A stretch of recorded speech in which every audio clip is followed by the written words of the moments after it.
আজকে ফুলকপির রোস্ট করেছিলাম। খুব সুন্দর খেতে হয়। ফুলকপির অনেক রেসিপি হয়েছে, ফুলকপির রোস্টটা করা হয়নি। আজকে করেছিলাম ফুলকপির রোস্ট। কিছুই না, প্রথমে বড় বড় করে ফুলকপিগুলো কেটে নিয়েছিলাম। এরপরে লবণ জলে ভিজিয়ে রেখেছি। ফুলকপিতে যদি কোনো পোকা থাকে তাহলে লবণ জলে ভিজিয়ে রাখার কারণে পোকাগুলো মরে যাবে। ভালো করে ধুয়ে নিয়েছি। এরপরে কড়াইতে সর্ষের তেল গরম করে ফুলকপিগুলো হালকা লবণ দিয়ে ভেজে নিয়েছি। কড়াইতে আর একটু তেল দিয়ে দিয়েছি। এরপরে গোটা গরম মশলা আর তেজপাতা ফোড়ন দিয়েছি। গোটা গরম মশলা বলতে এলাচ, দারুচিনি আর একটা লবঙ্গ। পেঁয়াজ বাটাটা দিয়েছি। এরপরে আদা রসুন বাটাটাও দিয়ে দিয়েছি। ভালো করে একটু ভেজে দিয়েছি টমেটো পিউরি।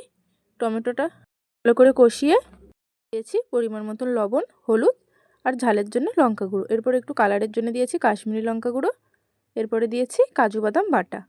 ভালো করে মিশিয়ে তাতে দিয়েছি টক দই। দই দিয়ে ভালো করে কষিয়ে নিয়েছি। এরপরে দিয়েছি চিনি। চিনিটা অবশ্যই দিতে হবে, কারণ টক দই আর টমেটো দুটোই আছে। এরপরে দিয়েছি ধনে গুঁড়ো আর জিরে গুঁড়ো।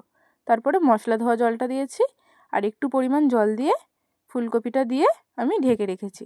ফুলকপিটা ফুটে উঠলেই আমি তাতে দুটো কাঁচা লঙ্কা চেরা আর গরম মশলা দিয়ে নামিয়ে নেব। তাহলেই রেডি হয়ে যাবে ফুলকপির রোস্ট। রেসিপিটা কেমন লাগলো অবশ্যই আমাকে কমেন্ট করে জানাবেন।